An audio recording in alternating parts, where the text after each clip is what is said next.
മുഹമ്മദുർ റസൂലുള്ളാഹി. ആ നേതാവിന്റെ മഹത്വം പലയിടങ്ങളിലായി അല്ലാഹു വിശദീകരിച്ചു. കൂട്ടത്തിൽ പറഞ്ഞു, ഇന്നല്ലാഹ വ മലായികതഹു യുസല്ലൂന അലൻ നബി യാ അയ്യുഹല്ലദീന ആമനു സല്ലു അലൈഹി വസല്ലിമു തസ്ലീമാ.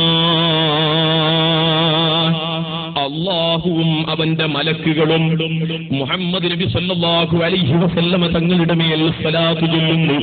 അതുകൊണ്ട് സത്യവിശ്വാസികളെ, നിങ്ങളും റസൂലുള്ളാഹിന്റെ പേരിൽ സ്വലാത്ത് ചൊല്ലുവീൻ, സലാം ചൊല്ലുവീൻ. ഇത് വളരെ വ്യക്തമായ ഖുർആനിൽ അല്ലാഹു വിശദീകരിച്ചതാണ്. ഇനി നിങ്ങൾ ചിന്തിച്ചോ, നബി സല്ലല്ലാഹു അലൈഹി വസല്ലമ തങ്ങളെ സംബന്ധിച്ച് പറഞ്ഞു. ഇനി നമ്മുടെ മൗലവി സുഹൈർ ചുങ്കത്തറ എന്ന് പറയുന്ന മൗലവി, അയാൾ ഒരു പുതിയ കണ്ടുപിടുത്തം, അതും കൂടെ നിങ്ങൾ കേൾക്കുക. ഇബാദത്ത് എങ്ങനെയാ? അല്ലാഹുമ്മ സ്വല്ലി അലാ മുഹമ്മദിൻ വഅലാ ആലി മുഹമ്മദ്. നിങ്ങൾ ആലോചിച്ച് നോക്കൂ, ബാപ്പാനോട് പാട്ടുപാടിയാൽ 10 റുപ്യ വെച്ചിട്ട് പാട്ടുപാടിയാൽ അടി തരൂലേ? ഇല്ലേ? ഇല്ലേ? അള്ളാഹിനോട് പ്രാർത്ഥിക്കുന്ന കോലായത് സല്ലല്ലാഹു അലാ മുഹമ്മദ് സല്ലല്ലാഹു അലൈഹി വസല്ലം, അല്ലാഹുമ്മ സ്വല്ലി അലാ മുഹമ്മദ് യാ റബ്ബി സ്വല്ലി അലൈഹി വസല്ലിം. ഇതെന്താ കൂത്ത? ഇസ്ലാം പാടാൻ പറഞ്ഞിട്ടുണ്ടോ നമ്മളോട്? ഇല്ല. ഇതാരെ വക? മുസ്ലിയാക്കന്മാരെ വക. ഖുർആനിലുണ്ടോ? ഇല്ല. സുന്നത്തിലുണ്ടോ? ഇല്ല. സഹാബത്തിന്റെ നടപടിക്രമങ്ങളിലുണ്ടോ? ഇല്ല. ഒന്ന് ഇസ്ലാം പാടാൻ പഠിപ്പിച്ചിട്ടില്ല, ഖുർആനിലില്ല, ഹദീസിലില്ല, സ്വഹാബത്തിന്റെ നടപടിക്രമങ്ങളിലില്ല. അത് മുസ്ലിയാക്കന്മാരെ വകയാണ്. പിന്നൊന്ന്, പാട്ടുപാടി ബാപ്പയോട് 10 രൂപ ചോദിച്ചാൽ ബാപ്പ ഒരൊറ്റ അടി തരില്ലേ?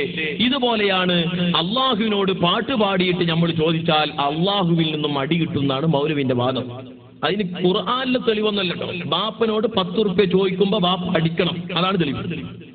അത് മൗലവി താങ്കളുടെ ബാപ്പന്റെ കുഴപ്പാട്ടോ.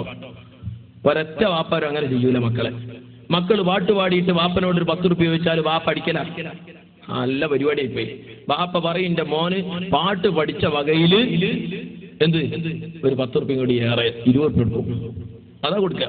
അടുത്ത റബീഉൽ അവ്വലിന്റെ മോനെ കൊണ്ട് പാട്ട് പഠിപ്പിക്കല്ലോ, എനിക്കൊന്ന് കേൾക്കല്ലോ എന്നുള്ള സന്തോഷം. അടിക്കലല്ല, നിങ്ങളെ ബാപ്പന്റെ വേപ്പ, അതൊന്നും ഇവിടെ പറയരുത്. ആകെ ശ്രദ്ധിക്കണം. പിന്നെ തെളിവില്ലട്ടോ, അതിന് തെളിവില്ല. അതിന് പൊട്ടത്തരമാണ് അതിന്റെ തെളിവ്. ഇനി നിങ്ങൾ നോക്കൂ, മഹാനായ നബി സല്ലല്ലാഹു അലൈഹി വസല്ലമ തങ്ങൾ പാടാൻ പഠിപ്പിച്ചിട്ടില്ലെന്നാ പറയുന്നത്. നിങ്ങൾക്കറിയില്ലേ, സ്വഹാബത്തിന്റെ നടപടിക്രമങ്ങളിൽ അത് ഉള്ളത് തന്നെ. മഹാനായ നബി തങ്ങൾ മദീനയിലേക്ക് വരുമ്പോ മദീനക്കാര് ഈ തപ്പന മരത്തിന്റെ മുകളിൽ കയറിയിരിക്കുകയാണ്. അല്ലാഹുവിന്റെ റസൂലിനെയും പ്രതീക്ഷിച്ചു. നബി തങ്ങളെ കണ്ട മാത്രയിൽ സ്വഹാബത്ത് ഒന്നടങ്കം ചൊല്ലി, ത്വാലഅൽ ബദ്റു അലൈനാ മിൻ സനിയാത്തിൽ വദാഇ വജബ ശുക്രു അലൈനാ മാ ദഅ ലില്ലാഹി ദാഇ. സ്വഹാബത്ത് പദ്യം ആലപിച്ചില്ലേ? നിങ്ങൾ മദ്രസ പാഠപുസ്തകത്തിൽ തന്നെ അത് പഠിപ്പിച്ചിട്ടില്ലേ?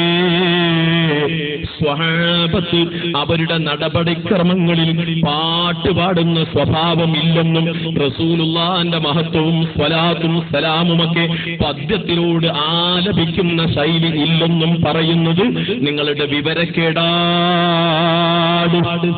എന്നിട്ട് മുസ്ലിയാക്കന്മാരെ വകയാണ് എന്നാ പറയണത്. എന്നാ മൗലവി ചിലപ്പോ അത് നിങ്ങളെ വകയുമാകുന്ന എനിക്ക് തോന്നുന്നത്. ആരാ പാട്ട് പാടിയത്? പാടാൻ പാടില്ല എന്ന് പറയുന്ന നിങ്ങളെന്തിനാ പാട്ട് പാടുന്ന സ്റ്റേജിൽ വന്ന്? ഒരു ചോദ്യമല്ലേ. മുജാഹിദിന് മൗലവിമാർ പറയുന്നു, റസൂലുള്ളാഹി തങ്ങൾ പാട്ട് പാടാൻ പഠിപ്പിച്ചിട്ടില്ല, സ്വഹാബത്ത് അങ്ങനെ ചെയ്തിട്ടില്ല, ഖുർആനിൽ അങ്ങനെ തെളിവില്ല. എന്നാ പിന്നെ ഇവരങ്ങനെ പാട്ട് പാടാൻ പാടില്ലല്ലോ. എന്നാ നമ്മളെ സാജിദ് തിരൂരങ്ങാടി എന്ന് പറഞ്ഞ മൗലവി ടോപ്പായി പാടുക സ്റ്റേജിൽ നിന്ന്. അതൊന്ന് കേണിങ്ങൾ. ഇറയോനെ ഹാദൽ ബൈത്തുടെ നയന കൊടുവാത്തിൽ രണ്ടിലെ ഇതിൽ പീരിത്തരുളിടുനി ഇന്ദു ദിനം തന്നിലെ നമ തിരുഭാഗം നിക്കുവരിൽ ഒരു കൂട്ടം ഹക്കുടയോർ അവരാരിനക്കറിയാം അവർകളെ ഇതിൽ പീരിത്ത് ഖലാസിയ താക്കിടു നീ പരനേ രണ്ടാലൊരു ദീനിനെ പൊരിശയാക്കിടുതായിനിൽ കാത്തികൾ പത്താഹേ താമസിച്ചീട ദുത്തിരമേക്ഷണമിൽ. ടോപ്പ് മൗലവി, നല്ലൊരു സമ്മാനം കൊടുക്കാൻ പറ്റും. ഏതായിരുന്നാലും സുഹൈൽ മൗലവി പറഞ്ഞു ഇസ്ലാം പാടാൻ പഠിപ്പിച്ചിട്ടില്ല. അപ്പൊ സാജിദ് മൗലവി പറഞ്ഞാൽ പറ്റൂല, ഞാൻ പാടേണ്ടി ഉപരാണ്ട് പാടി. കുഴപ്പമൊന്നുമില്ല. ഇങ്ങനെ വൈരുദ്ധ്യങ്ങൾ എല്ലായിടത്തും പറയണതും ചെയ്യുന്നതുമാണല്ലോ, അതിന്റെ ചെറിയ ചിത്രങ്ങളാണ് കാണുന്നത്.